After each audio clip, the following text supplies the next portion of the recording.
Здравейте, аз съм Вероника от Сдружение Бебе и дете и подкастът в канала Бебе и дете.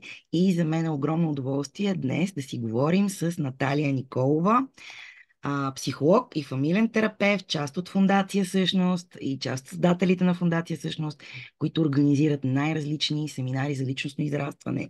И едно от най-новите им успешни проекти е Тинштайн, специално за тинейджери и техните родители. Има срещи. И сега ще си говорим точно по тези теми с детското развитие, тинейджерството и родителството на деца и тинейджери в нашата страна. Здравей, Наталия, много ми е драго, че си наш гост.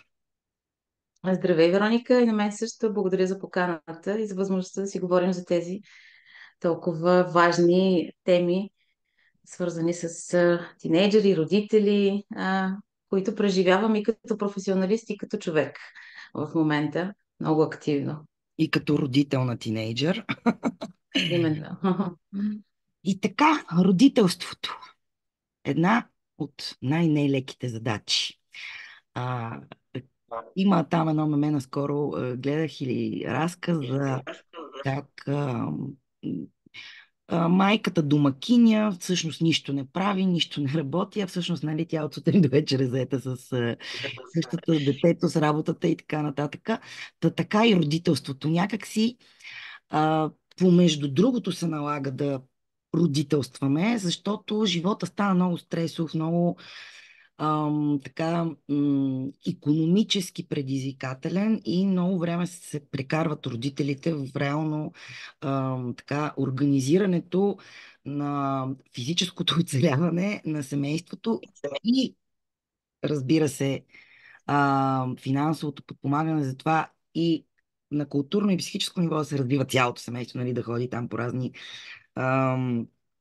допълнителни занимания и така нататък, но сякаш самото общуване вътре в семейството започва да остава на по-заден план. Добре ли е това, не е ли добре? Така, може ли да почнем от там? М. Ам, Преди много години, когато аз бях студент и когато се случваха така много активно промените в обществото ни, от а, така, спокойствие по отношение на ще кажа спокойствие по отношение на икономическото състояние, защото нямаше никаква възможност за каквото и да е било, ам, за какъвто и да е бил бизнес.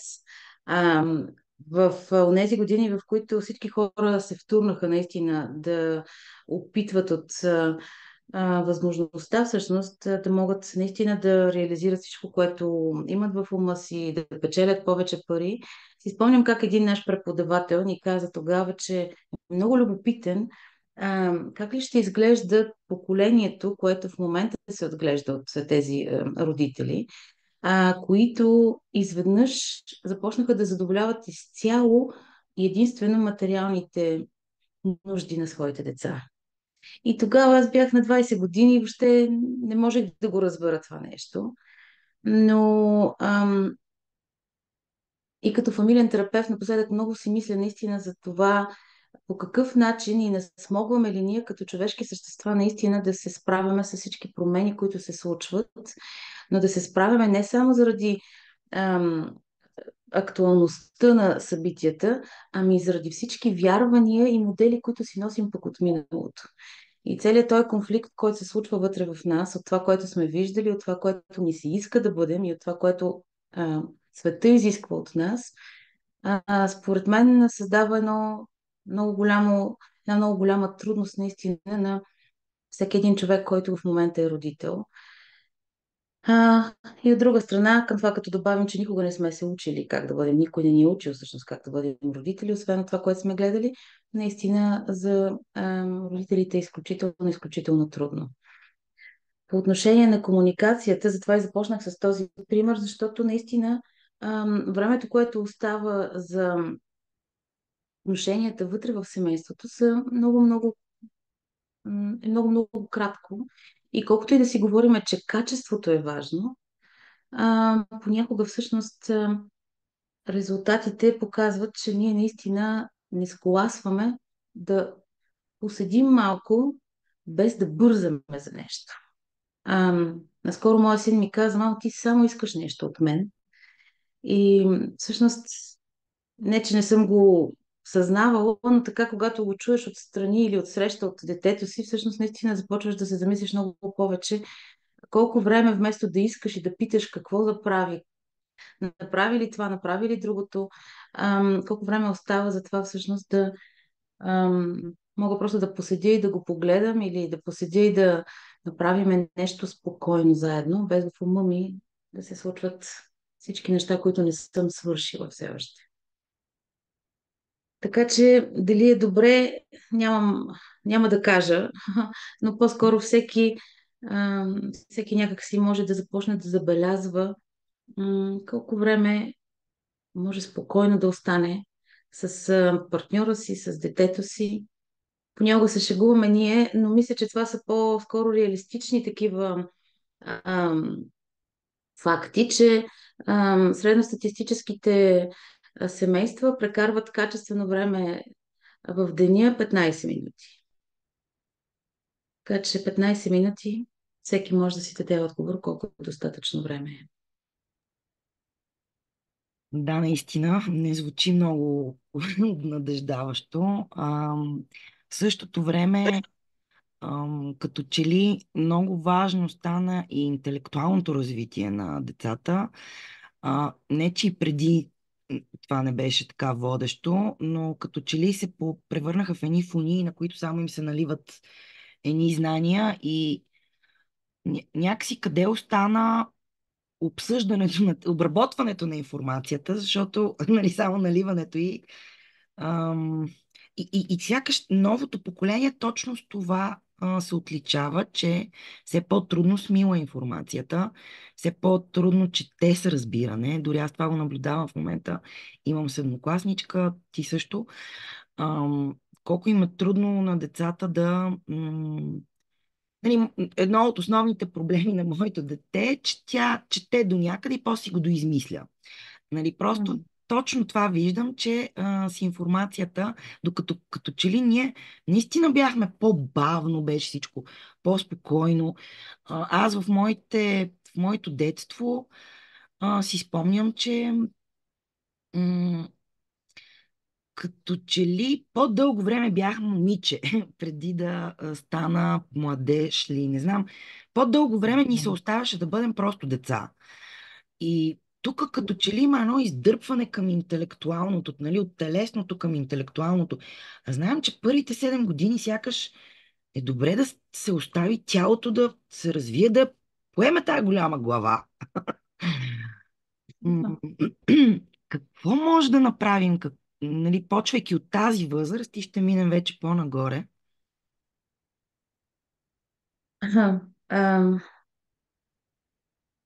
мисля си, че единственото нещо, което можем да правим всъщност е наистина да си даваме сметка как се въвличаме в цялото нещо, което е около нас.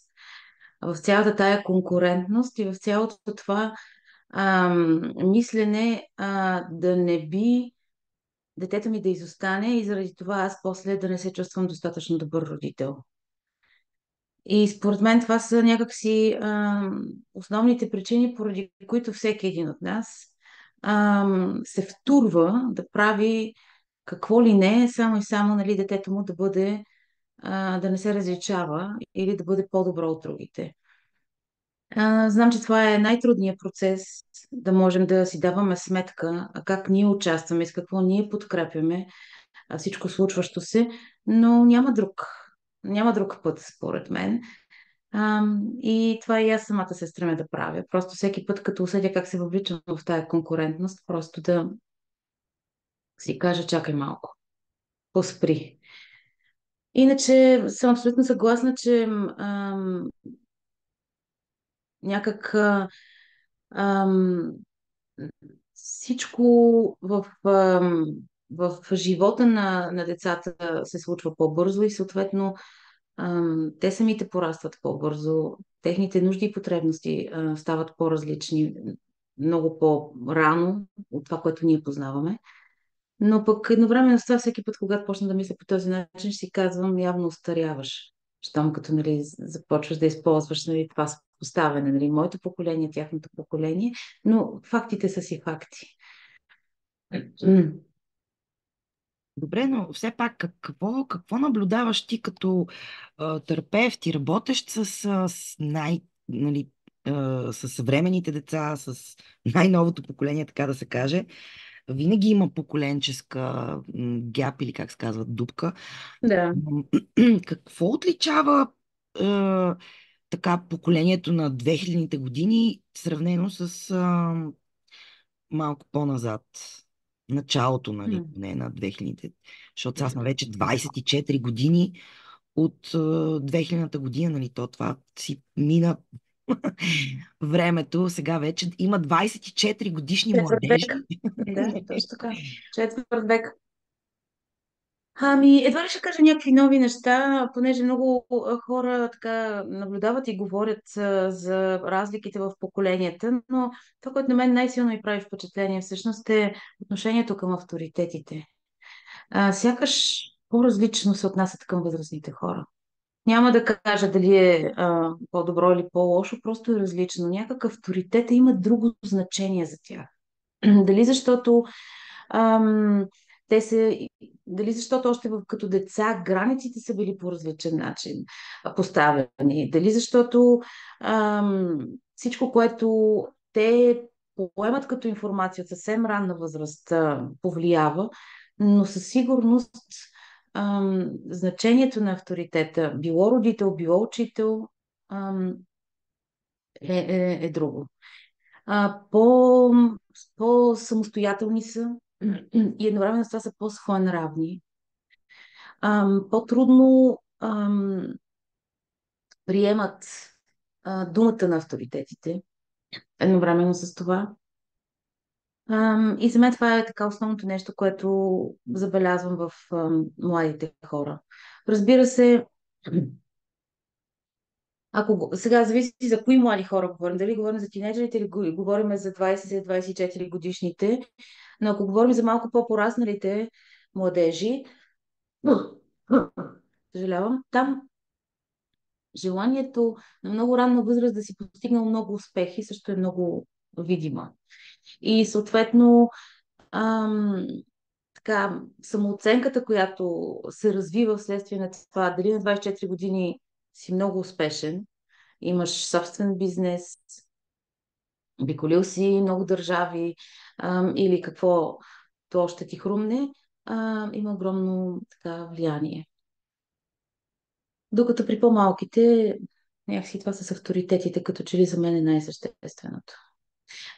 Отношението към образованието също е много различно. Нали, тук ще отворя голямата тема за образователната система и за това как тя абсолютно не може да догони вече съвременните деца, но все по често всъщност чувам или чета неща, че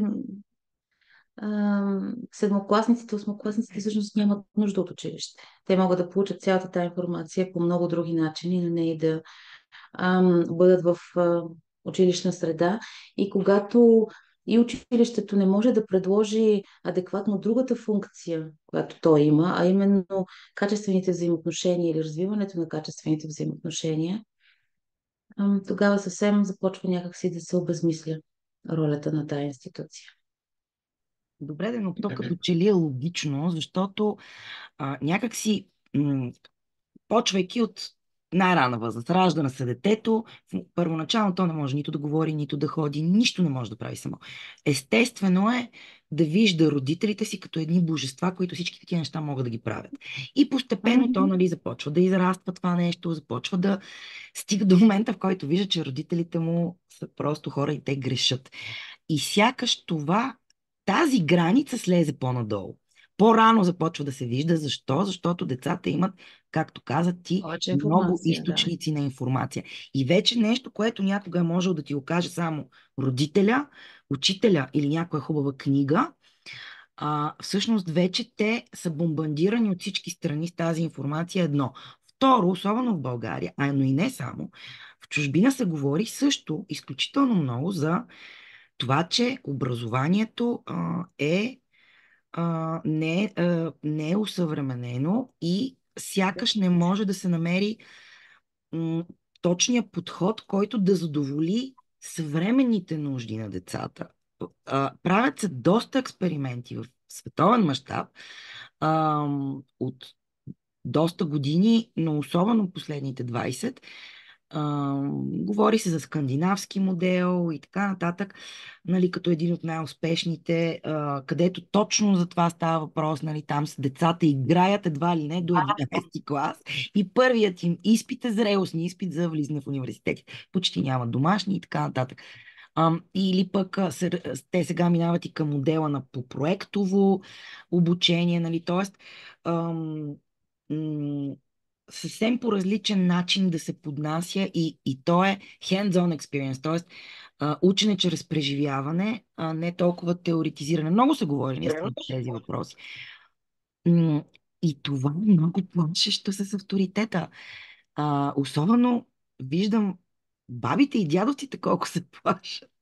Нали, мислейки за моя родител, който някога, нали, аз съм била толкова хрисимо дете, нали, разбира се, докато не дойде и тинейджърския бунт, но да, това е плашещо и сякаш каква е формулата, разбира се, то е нещо комплексно, но за да продължиш ти да бъдеш авторитет в очите на детето ти, ти трябва също да продължаваш постоянно да се развиваш и да си една стъпка уж по-напред, а пък някои хора, които, например, не са толкова технологично ориентирани или не знаят добре чужд език, като английски или някой друг, да могат да са по-така, с по-обща, повече поглед, нали, пътували чужбина и така нататък, направо изостават от децата си. И как може да очакваме после, че ние ще бъдем авторитет за тях? Същото и с училището и учителите. Ние имаме все по-застаряващо поколение. Това е огромен проблем. Ам, Вчера обсъждах точно това. В момента 4 човека всъщност плащат пенсията на един пенсионер. 2050 година това ще бъдат двама. Един вид ние вървиме към фалит на държавата, застаряващо население. Това е огромен проблем. Ам, Само в България. и не само в България, наистина. Ам, и тези някакси неща ще легнат на раменете на нашите деца, всъщност. А, което, нали, точно е в разрез с устойчивото развитие, защото ние не им оставяме толкова, сколкото ние сме имали. Сякаш им оставяме по-малко, много по-малко. И това води, може би, до една вина в родителите, което също не е добре, защото нали, играта на вина, обвинения, срам, това се усеща от младите хора. И нали, нахвърлях тук доста неща. Какво ще Точно така, коментираш? да, точно така. И се чудя кое да подхвана. А, ам, наистина, аз не бих казала, че е плашещо това с авторитетите, по-скоро различно, защото наистина за нас е много трудно да видим как да го менажираме.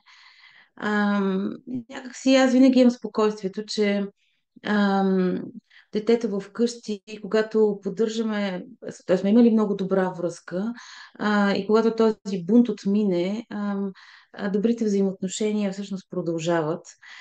Но винаги е много деликатно, според мен, всеки един от нас като родител да разбере колко това е бунт и колко това е нещо емоционално, което детето преживява също така и което идва от външния свят по някакъв начин и то е реакция, нали, срещу авторитета вкъщи, защото нали, то е най-сигурното място едновременно с това. И доколко реакциите нали, не са просто бунт, а са така липса на граници, които личността на детето успява да изгражда адекватно. И това са такива много сложни въпроси, които, разбира се, дори и аз понякога ми е трудно да мога да отговоря. Трябва много повече да наблюдаваме, трябва много повече да се опитваме да продължаваме да поддържаме този контакт и връзка с детето си, въпреки неговото нежелание, въпреки неговото противопоставяне.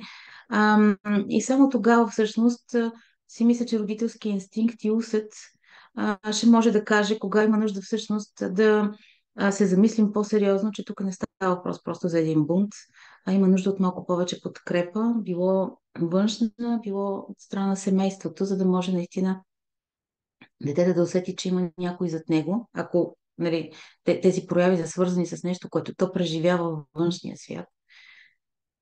Ам, Защото понякога, когато много бързо се дигне агресивността, много бързо се дигне противопоставянето на тинейджера, то може да не е свързано само с този бунт срещу авторитета, може да е свързано с така, с някакъв емоционален тормоз, който той преживява навън в света. А това е нещо, което много по-често последък. И от друга страна, както казах, това дали детето се е научил как да се съобразява, че срещу него стои друг човек, как да се съобразява, че неговото поведение има влияние върху другия човек, нали, тук вече границите собствени на личността. Ам, Това е третото нещо, за което някакси е важно да следим. Така че това по отношение на авторитетите. Със сигурност това, което каза, нали, ти е много, много важно, че наистина по-рано те разбират, че ние като човешки същества, родителите, всъщност нищо не знаем и съвсем не можем всичко, което те са си мислили, че можем. И това е голям така сблъсък за детето.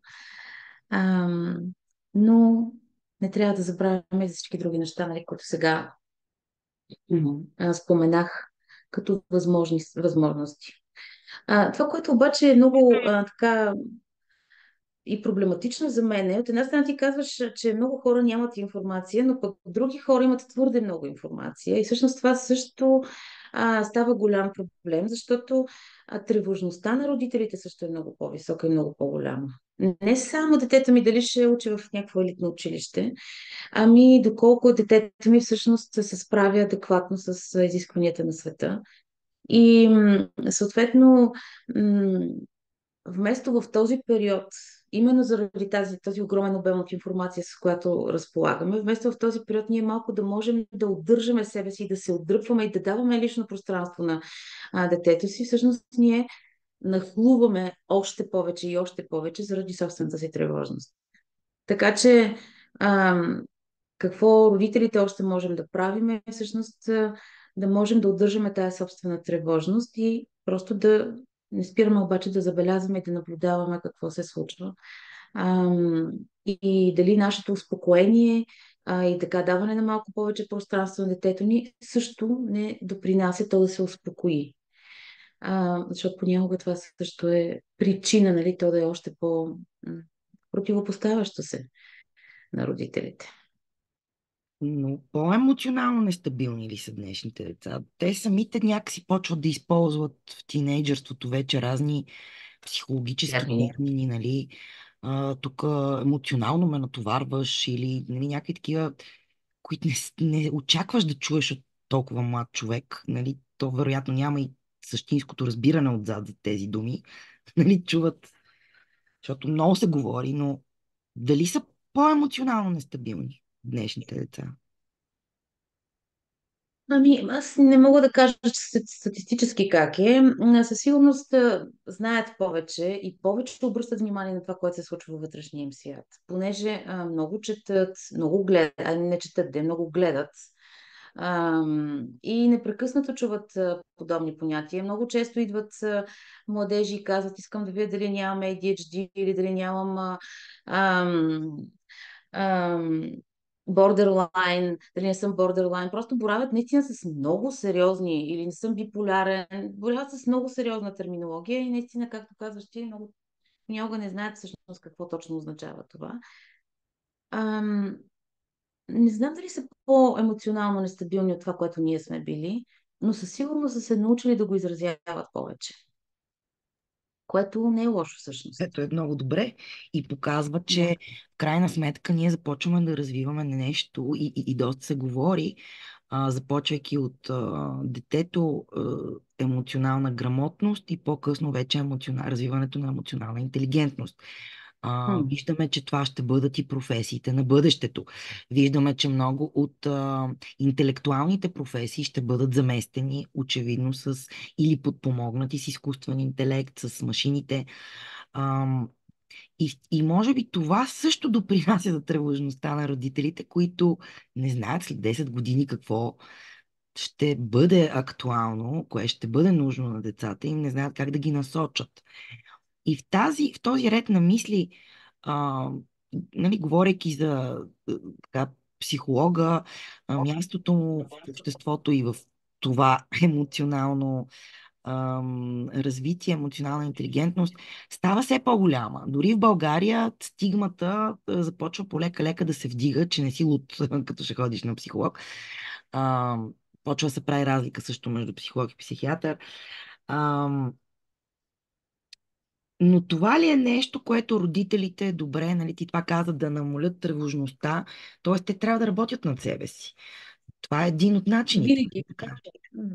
Винаги, когато сега, нали, тук пак е въпрос, нали, на много индивидуална ситуация, но в повечето случаи работата наистина е свързана с родителите. И е по-важно родителя да се погрижи и родителя да има повече разбиране за това, какво се случва с него, какви са нещата, заради които той има това поведение с детето си. И това веднага има благоприятен ефект върху децата. Ам, Разбира се, че е важно самите деца да имат пространство, където да бъдат чути, защото именно поради факта, че в тази възраст, така или иначе родителите спират да бъдат така значимите фигури, то започва да се доверява много повече на други значими хора. Та е важно и то да има пространство, когато това се налага, но в повечето случаи родителите са тези, които е важно да работят със себе си. И всъщност, защото напоследък наистина зачестяват агресивни прояви, така наречения булинг, т.е. тормоз в училище. Ще ми си сега и за това да поговорим. Но искаше ми се тук да спомена, че, нали, да кажем, предписва се на детето, трябва да ходи на терапия, защото еди какво си. И родителите намират един терапевт, хвърлят детето там и смятат, че са приключили. А всъщност, за да има терапията въобще смисъл, трябва всъщност цялото семейство да участва, доколкото така ми е наясно. Абсолютно. И нали, основно и родителите, защото реално детето и неговото поведение по някакъв начин е отражение на семейната среда. И ми се ще тук да кажеш малко повече точно за това, че нали, за самите родители. Да. Аз вече казах, че всъщност наистина в повечето случаи моя апел винаги е родителя да работи, а не детето да работи. А, а, Когато се прави пък с цялото семейство, това е най-ефективно. Много често, например, когато аз работя и когато наистина виждам, че има потребност самия младеж да има това собствено пространство, аз се старая непрекъснато да предлагам да се правят съвместни срещи, за да може това, което не се случва като комуникация в къщи, това, което родителите не могат, нали, да осъзнаят и да преживеят, да може да бъде комуникирано в една малко по-защитена среда. И това също е вариант, нали, в който се работи само с младежа, но понякога се работи, но от време на време се работи с семейството и с цялото семейство.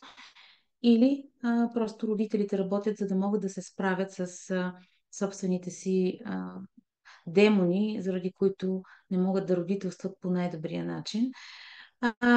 Нещо, което ние предлагаме от миналата година, е една група за подкрепа на родители на тинейджери, в която пък самите родители имат възможност да комуникират помежду си, да коментират значимите теми, с които повечето от тях се сблъскват, и да получават, разбира се, подкрепа терапевтична.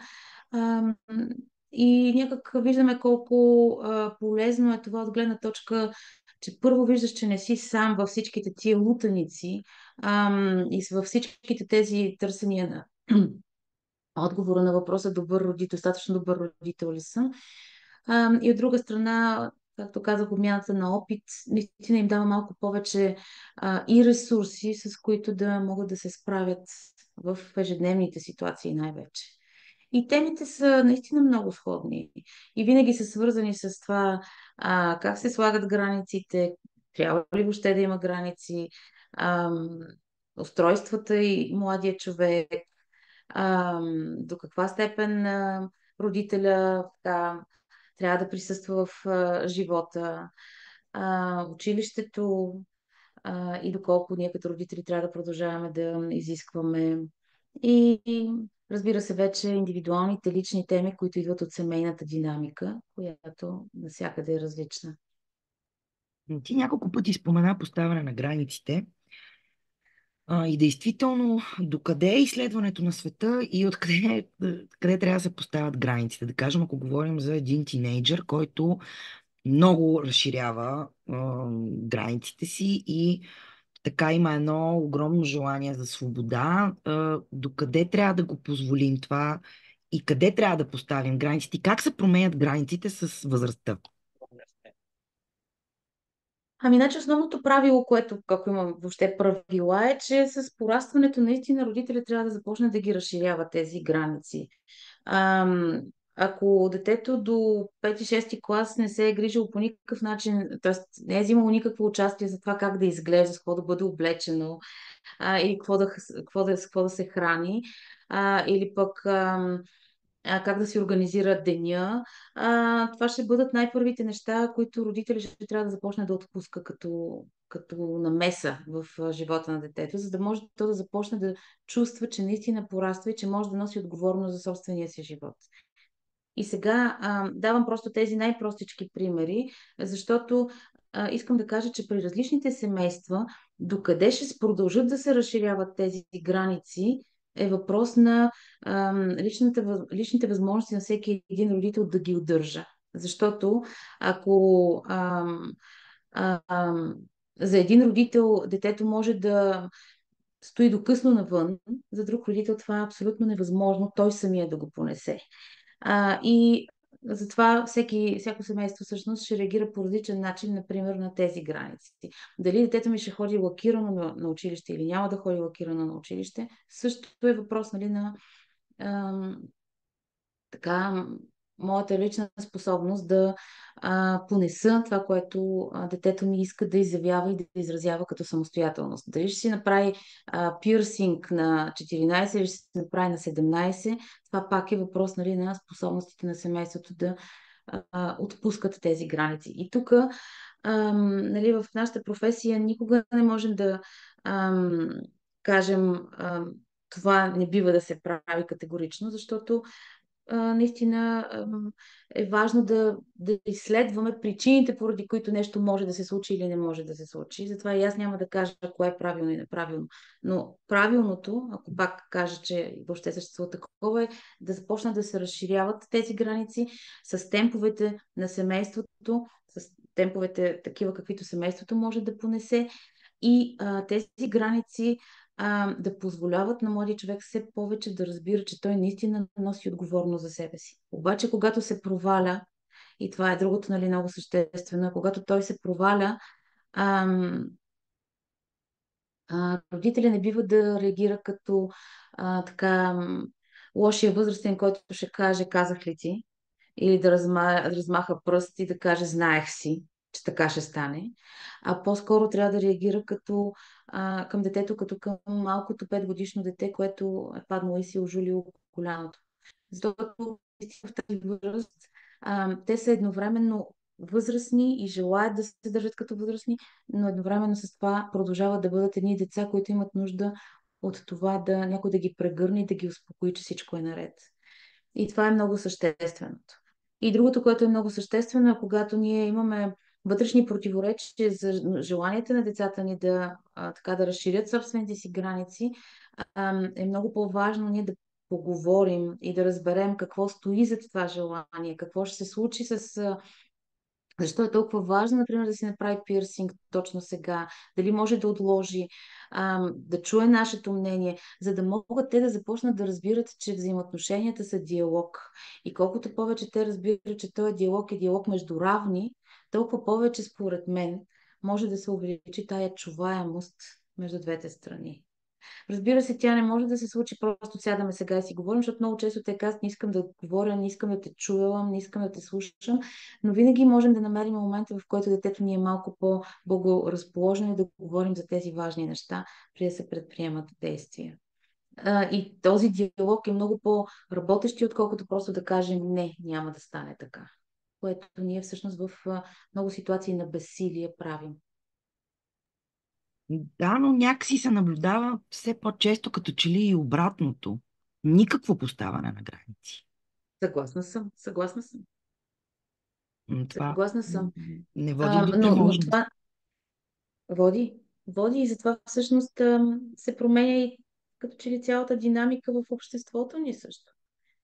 Ам, ам, Още от много ранна възраст така, децата биват поставени в центъра на света на семейството и всички да следват техните потребности. И това нещо, когато дойде тинейджерската възраст, няма как да се промени точно тогава.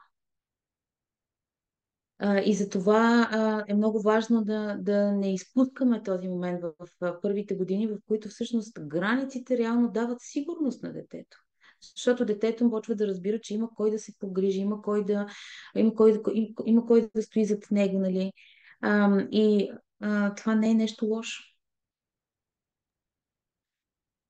А, разбира се, някакси не мога да избягам докато говориш и си мисля през цялото време, а, че много възрастни още самите те са непораснали деца. Абсолютно. И това не е ли фалшиво, нали, ти да дадеш едно спокойствие на детето и да кажеш, аз ще се погрижа, аз ще бъда възрастен. И така нататък, а ти вътрешно всъщност си такъв, аз всъщност мога ли да се справя, мога ли да го... Това за работа с психолог ли е или за лично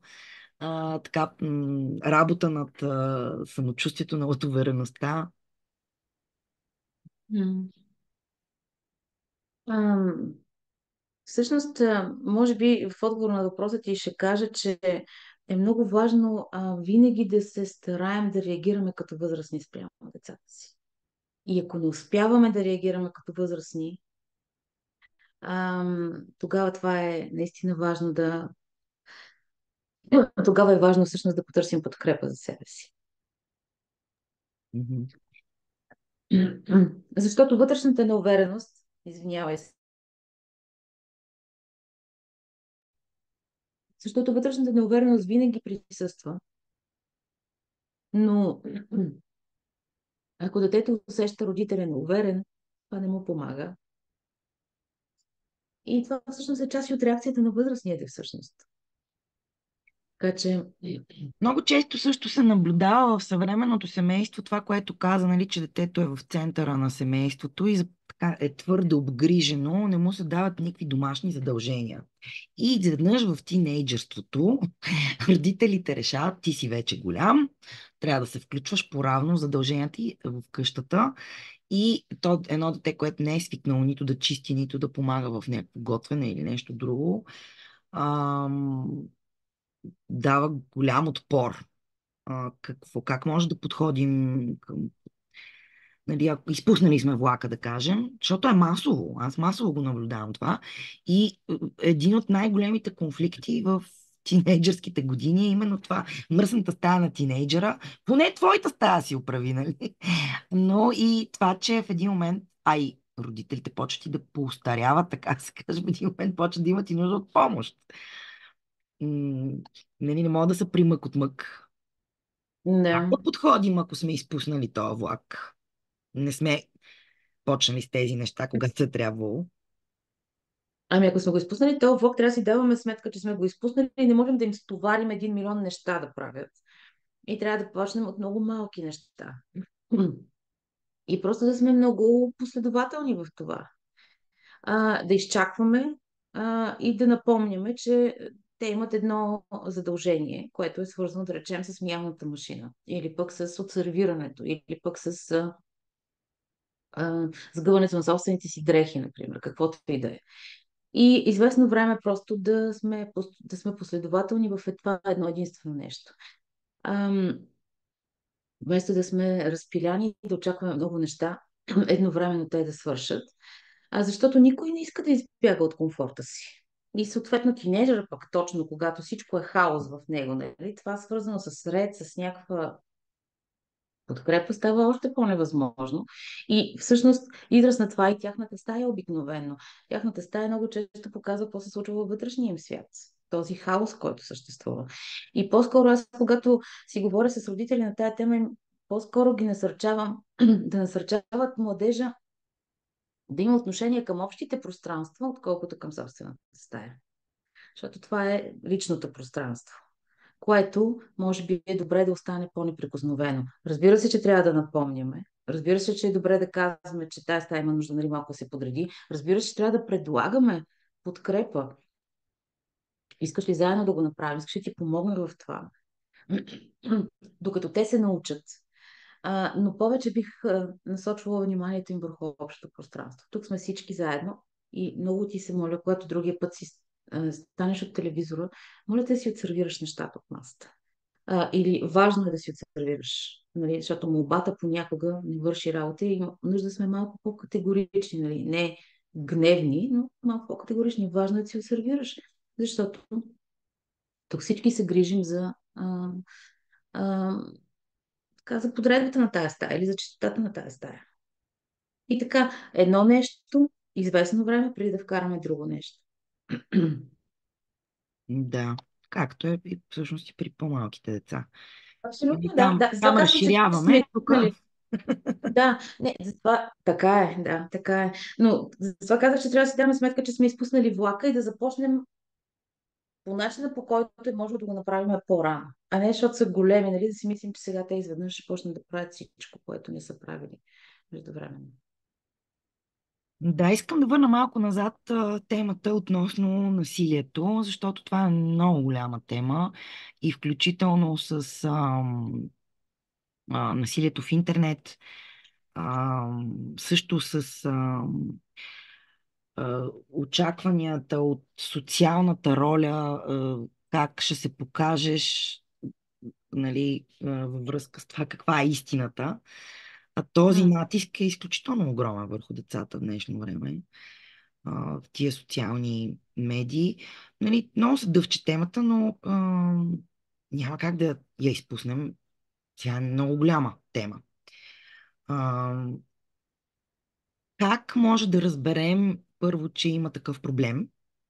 Значи, примерно, нашето дете е обект на някакви подигравки, някакъв тормоз, ако то не си казва, нали, защото има една така разлика между когато детето се почувства засрамено и когато е унижено. Нали, тоест в единия случай то ще си дава сметка и ще дойде и ще ти се оплаче и ще каже те така, така, така, нали, което е здравословният начин. Но има друг момент, в който то ще си каже, аз наистина съм такъв, аз го заслужих за тая обида и няма да дойде да се и тук оплаче и тогава това е всъщност опасното и страшното, защото нали, то е потиснато.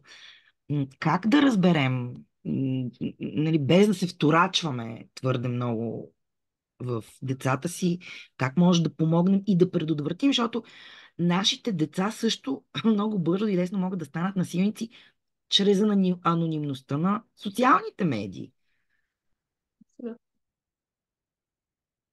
Значи, първото нещо, което така ми хрумна да кажа е, че една от причините, поради които децата може да не ни споделят, е не само свързана с този срам, който изпитват и така ам, започване да вярват, че те самите наистина са такива. Може да е свързано с начина, по който ние като родители сме отреагирали до момента, когато те са ни съобщавали, когато те са ни се жалвали за разни неща. Защото част от нас имаме склонността да започнем веднага да търсим причината в детето, да нямаме време да го изслушаме, да му кажем това са глупости, я се стегни и така насетне. Тоест, ако ние не сме създавали среда, в която детето да споделя, то няма да ни сподели най-вероятно. И дори и да нямало тази така, ситуация, в която ние сме реагирали вербално, ако то забелязва, че ние нямаме време за него и за неговите нужди, може би няма да дойде да каже.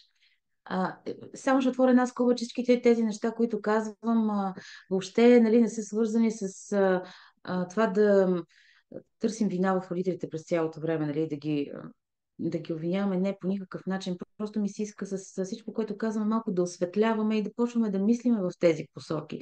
Защото ние всички ще нанесеме травми на децата си, нали? Това е ясно. По всякакъв начин, но по-скоро да ставаме все по-замислящи се, нали, за начина по който присъстваме в живота им. Иначе, отделно от това, всъщност, според мен, най-сигурните сигнали са свързани с това, когато изведнъж започнем да забележим рязка промяна в поведението на детето. Ако да речем, той е било много жизнерадостно и а, изведнъж стане много депресивно, много умислено, не иска много да говори. Или пък изведнъж стане много гневно в къщи. И това е такъв един наистина ам, отличаващ се, едно отличаващо се поведение. Ние много ясно можем да кажем от кога е започнало. Тогава за мен е важно да търсиме подобни причини също. То може да преживява и любовно разочарование. Нали? Може да си е нещо вътрешно негово, което, нали, с което то не може да се справи. Но това за мен са най-сигурните сигнали, че нещо в света и в живота му се променя. А ние много често всъщност се оправдаваме, това е от възрастта, това е от хормоните. Така е, възрастта много влияе. Хормоните много влияят. Обаче те не са единственото нещо, което е нужно да се вторачваме и с което да търсиме обяснение на поведението на децата. А, Така че това за мен са сигналите, може би.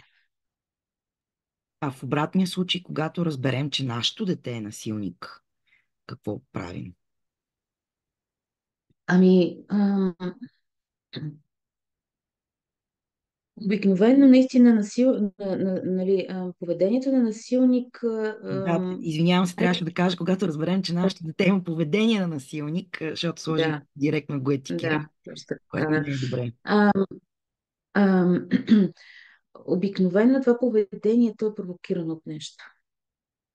Разбира се, първоначално ще се паникьосаме. Първоначално всеки родител ще реагира различно. Един ще почне да си скуби косите, че нещо не е направил както трябва, друг ще тръгне веднага да обвинява детето.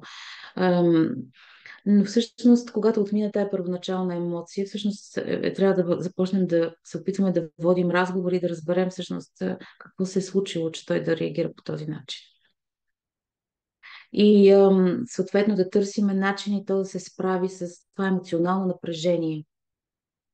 Защото много често поведението на насилие е отговор на насилие, което детето вече е преживяло. И за мен, нали, отново търсенето на възможности да се погрижим, това да бъде успокоено в младежа, нали, защото сега говорим за деца, ама те хич не обичат да им казваме деца, е най-важното. Разбира се, че трябва да кажем и собственото си мнение, свързано с това, че нали, тези поведения не сработват. Че всъщност, когато ти водиш война с някой, това не работи. Нали.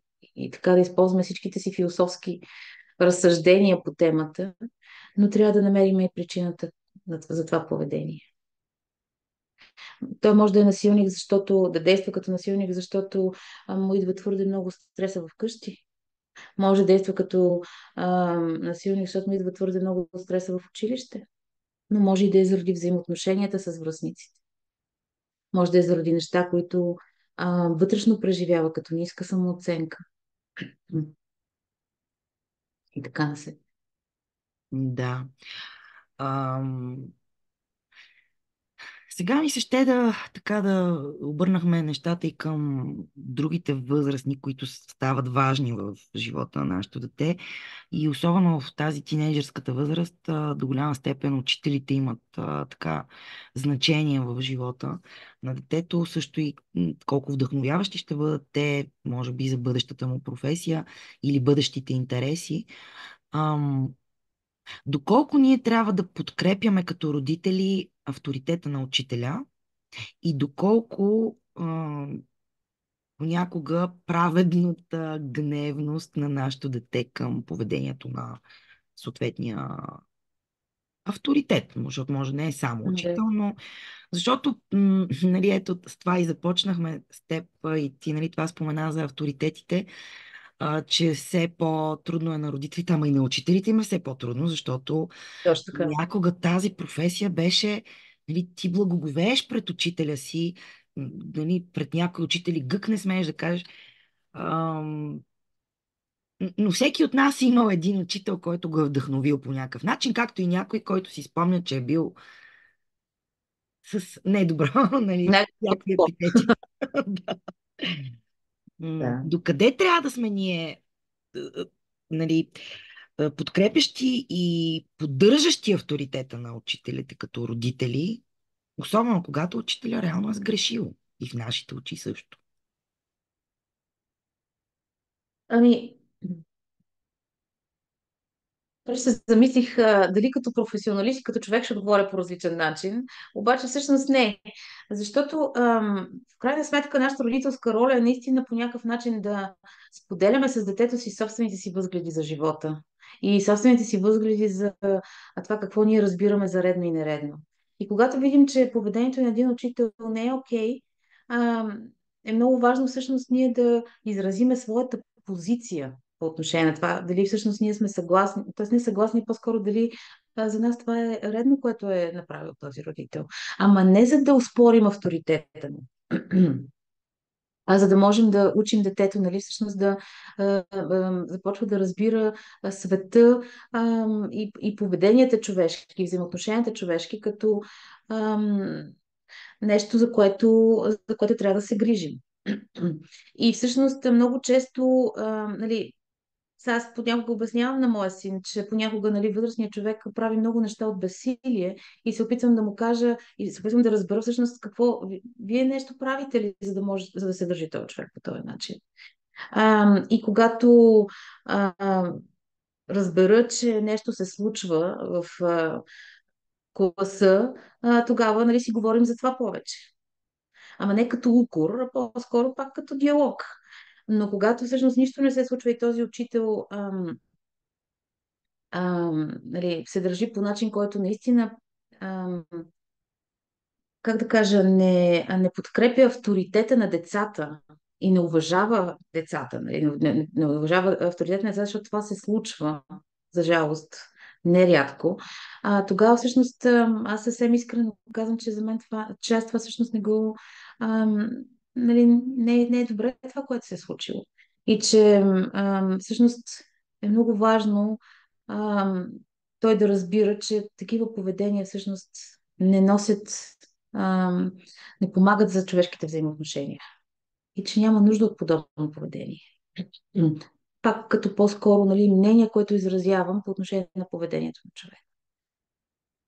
Така че не мисля, че трябва да ги защитаваме през цялото време. Но е добре да търсим причините, нали, защото по този начин ние ги учиме да разсъждават и да виждат наистина тази закономерност, която се случва в човешките взаимоотношения. А именно, че поведението на един човек рефлектира върху поведението на другия човек и поведението на втория човек рефлектира върху поведението на първия човек. Ние сме свързани. И разбира се, тези поведения се случват в определен контекст. Също така и това също е важно да го разбират. Добре, да, ама обратното също го има. Нали, доколко е редно да отиде един родител да се меси в работата на преподавателя, на учителя. И, нали, виждаме дори ексцесии, нали, отиват, почват да им се карат за оценки, за това, за това. И дори учителите, даже честно да си кажа, аз съм била в подобна ситуация като учител по английски язик в училище.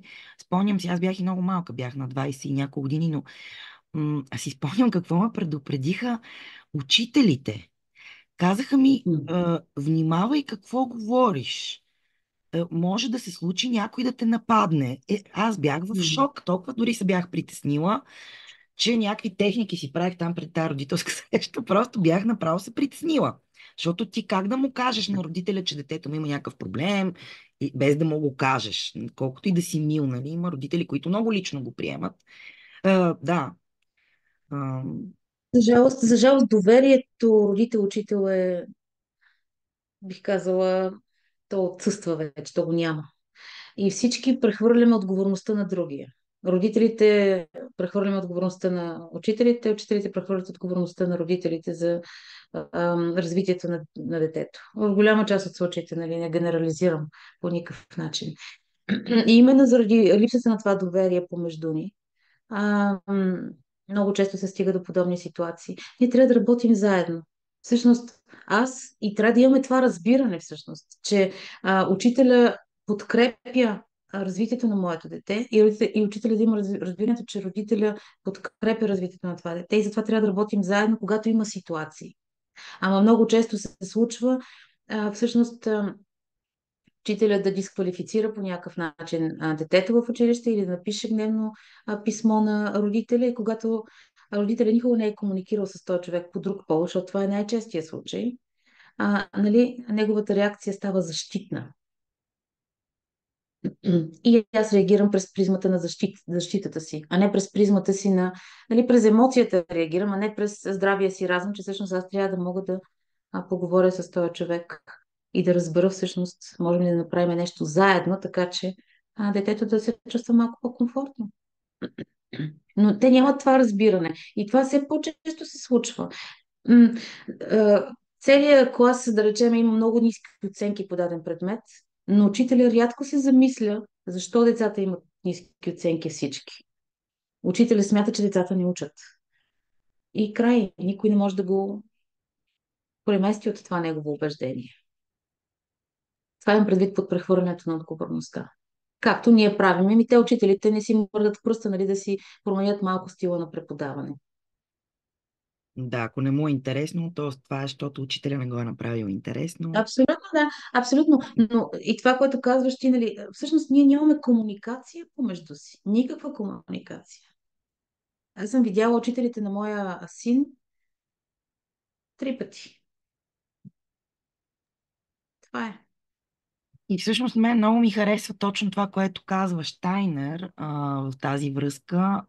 Нали, то се нарича там и такъв триъгълен модел между родител, дете и учител, че всъщност родителите и учителите са двата бряга на буйната река детето. Така че ние трябва да работим заедно, щем не щем. И може би това е нещо, в което, нали, приемете го родители като и учители, които ни гледат като един призив да търсите път едни към други, защото работата някакси и на два, защото и родителството е работа, зависи един от друг, двата бряга. Нали. И двата трябва да си вършат работата, така да се каже. И ми се ще тук да задам още един въпрос. Ти спомена, ясно е, че всички ще оставим травми на децата си. Били казала малко повече за това? А, то имаше такива пак мемета някога в интернет, ама аз наскоро го преживях. Будя сина ми сутринта, защото трябва да става. И той абсолютно не ме чува, нали? Просто много му се спи и не ме чува. И малко по-късно аз го будя много, нали? Той супер много недоволства, че съм толкова дуднеща, че не го оставям на мира и така насетне. И един час по-късно ми каза, това е, защото ти не ме събуди в преди колко си часа. А, така че само от този пример, нали, аз бих казала, че понякога който и път да изберем, това може да не е благоприятно за децата ни. От една страна. От друга страна, ние самите имаме толкова много неща, с които се справяме, че няма как това да не остави отпечатък върху тях. Ние самите много често не реагираме като възрастни, както казах, така че няма как това да не остави отпечатък върху тях. Ние самите помежду си в партньорските взаимоотношения толкова често не се справяме, че няма как това да, нали, не остави отпечатък върху тях. Обаче това не бива да ни плаши, защото в крайна сметка, всеки един от нас, като човешко същество, един от основните ни смисли, поне за мен, тук на тази земя, е да се развиваме. И ако нямаме такива предизвикателства, които са оставени от родителите ни, тогава живота ни ще е много скучен, нали? Няма какво да развиваме в себе си. Разбира се, тук не говоря за сериозните така, отпечатъци, които можем да оставим, нали? С емоционално насилие, с неглижиране, с такива прояви от страна на родителите, които алкохолизъм, а, други престрастявания, които наистина могат да имат много трайни отпечатъци върху децата. Говорим за тези ежедневните, в които, както казах, понякога не сме възрастни, понякога не реагираме по най-добрия начин. Те всъщност ще оформят в тях такива въпроси, с които те самите ще трябва да се справят като порастващи вече хора. Това е супер, че го казваш, защото някакси смятам, че нашето поколение малко страда и от перфекционизъм. Нали? И разбирайки колко важно е емоционалното развитие на детето и че то е не само едно тяло, ами дух и душа и това трябва да се подхранва. А, но разбирайки, тъй като и ние станахме много по-информирани родители, отколкото може би са били и нашите родители, много повече четем, много повече се интересуваме от тези въпросите с родителството, а пък и много достъпна стана по-специализираната литература, пише се на по-достъпен език. Както каза, нали, ние може да бъдем и свръхинформирани, което да доведе до тревожност. И може би това се случва с някои родители, нали, че толкова треперят да са перфектните родители, но в крайна сметка всички ще оставим някакви травми в децата си, колкото и да сме перфектни. Трябва да го приемам, че Белези, хайде, да не е хора. травма, нали? Но някакви отпечатъци със сигурност, нали? Те ни копират през цялото време. Няма как да не оставим отпечатъци, защото ние самите не сме съвършени. Така че ако искаме детето ни да е перфектно, трябва да се попитаме колко ние сме перфектни и да видим, че няма такива хора на този свят. И това всъщност ще снижи голяма част и от очакванията и от тревожностите, които носи. Да. Дори само е достатъчно да се огледаме, да видим колко несъвършено перфектна е природата около нас. Така че ние като част от нея няма как да сме м, друго, освен несъвършено перфектни. Ами, за мен Абсолютно. това е прекрасен момент да завършим нашия разговор, но от сега си запазвам. Много е трудно да се добере човек до теб, но е толкова приятно да говорим, а и мисля, че така повдигаме сериозни теми. Ще ми се следващия път да поговорим, може би, малко повече за ам, образователните предизвикателства, или пък нещо, което на теб ти хрумва и би искала да споделиш с нашата общност. Така че много ще се радвам, ако ни гостуваш отново и благодаря за времето и така бисерите, които чухме от теб през този час. Има ли нещо, което би искала да дадеш така като някаква насока към родители, учители, въобще всички от сферата за работа с деца и младежи? Така като последни думи.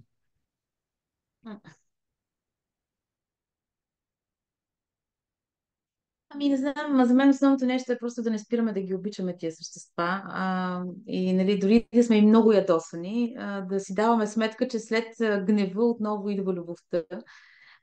И така, да не спираме да ги разбираме. Всъщност, едно от нещата, които аз най-често си задавам като въпрос е какво ли се случва в главата на моето дете, че да прави това точно нещо. И това ми дава винаги повече разбиране и повече възможност така да реагирам по различен начин. Много хубаво. И аз така, Мгм. да. И следващия ми въпрос е какъв съвет би дала на себе си като родител? Много готино каза, аз чудя се дали как ще отговоря като професионалист и как ще отговоря като родител. И това е много сладко, защото е точно така, всъщност. Нали? И не може да избягаме от това, кои сме. И ако ти трябва да се потупаш по рамото или да си дадеш някакъв кораж, как би звучало това?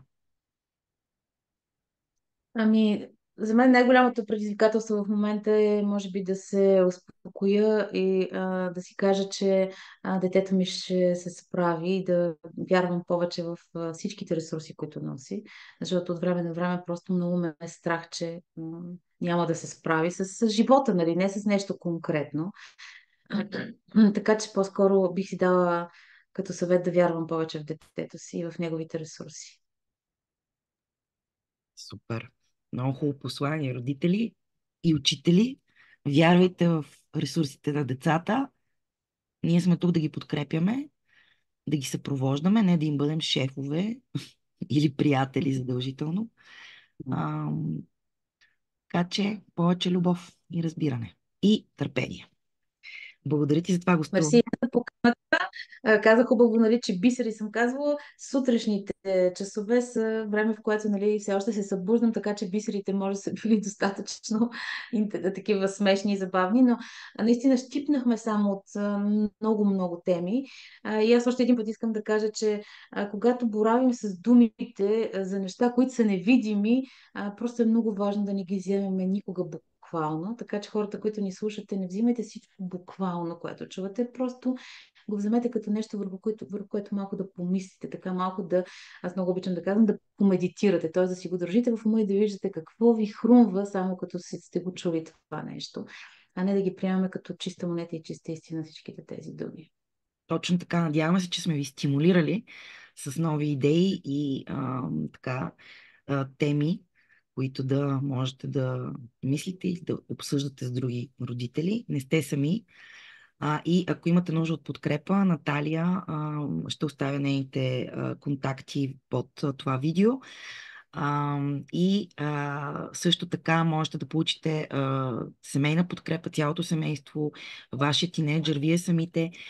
И също така, ако нямате нужда от конкретно директна психологическа помощ, то вие можете да се запишете на някои от семинарите и обученията, които организира Фондация Същност. Те са изключително ам, разтърсващи, някои от тях. Аз съм така, била на тези обучения, включително и моето дете посети Тинштайн, семинар за тинейджери, още от 13 годишна възраст нагоре.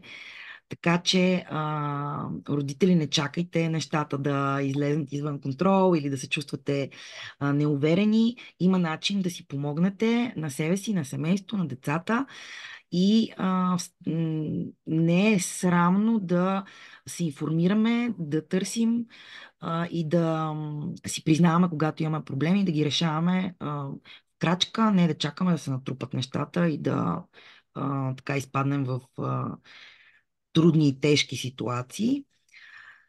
И така, отново благодаря ти за гостуването и до нови срещи. И аз благодаря за поканата и успех на всички, които ни гледат родителстването и учителстването и тинейджърстването. Мерси, чао, чао.